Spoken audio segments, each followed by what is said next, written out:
Bienvenue sur Actu Afrique, la chaîne qui vous rapproche de l'Afrique et de ses actualités. Ici, nous décodons les événements qui façonnent notre continent. Restez avec nous pour des analyses pointues, des reportages au plus près du terrain et des interviews exclusives. Découvrez... La cérémonie officielle s'est tenue aujourd'hui dans un cadre institutionnel. Cet événement symbolique marque une étape protocolaire importante dans un processus de coopération organisé, sans annonce opérationnelle ni déclaration politique.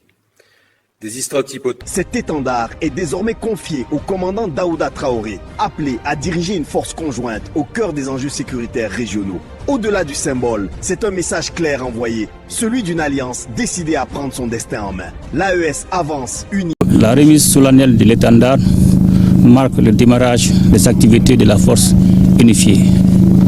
À cette occasion, je voudrais d'abord féliciter et saluer le courage, le professionnalisme, l'engagement et surtout la détermination des ministres de la Défense, des chefs d'état-major généraux et surtout l'ensemble des forces de défense et de sécurité de l'espace AES pour tous les résultats engagés dans le cadre de la lutte implacable contre les groupes armés terroristes.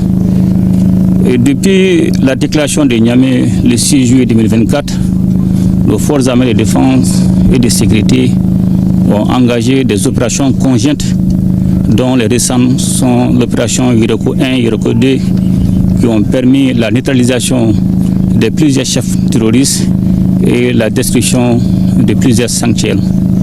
Et tous ces résultats ont été obtenus grâce à une bonne planification, un partage de renseignements à temps et surtout la mutualisation des efforts.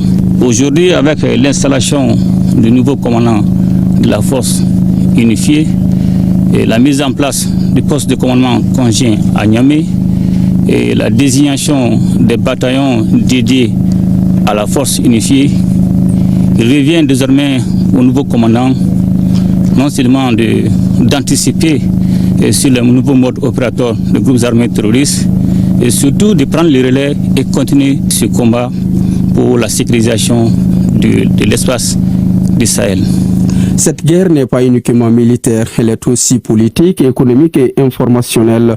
Dans un discours ferme et structuré, le président Goïta trace une ligne directrice sans équivoque, ancrée dans le pragmatisme, la responsabilité et la clairvoyance. Et actuellement, nos armées font face à trois types de menaces dans le cadre de la lutte contre les groupes armés terroristes. La menace terroriste armée, la menace terroriste économique, la menace terroriste médiatique. Et Dieu merci, aujourd'hui, l'AES, la Confédération, a pris des dispositions pour contrer ces différentes menaces, non seulement avec la mise en place de cette force unifiée qui va prendre le relais, et aussi la création de la télé AES, la radio AES, la presse écrite AES. Ce dispositif va nous permettre de contrer toutes ces menaces. Donc je voudrais encore souhaiter bonne chance au nouveau commandant de la force. Et aujourd'hui, l'AES est une réalité irréversible. Nous devons soutenir et surtout saluer l'engagement, la résilience et surtout le courage du peuple souverain de l'AES qui a tout le temps soutenu nos forces armées de défense et de sécurité. Et je ne saurais aussi terminer sans pourtant m'incliner devant la mémoire de nos disparus, civils et militaires sur le cadre des opérations. Aussi souhaiter prompt rétablissement aux blessés. Nous avons dit que nos destins sont liés, un seul espace, un seul peuple, un seul destin. Et bon courage et bon sens à la nouvelle force unifiée.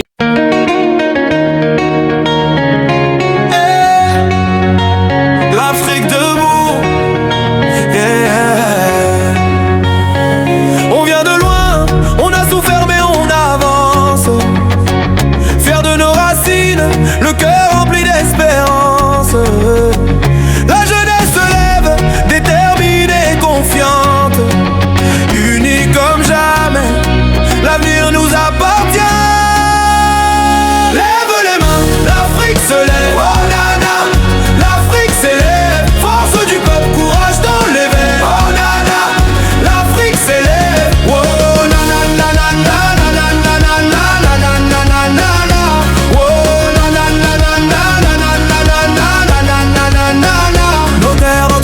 identité, personne ne pourra les voler.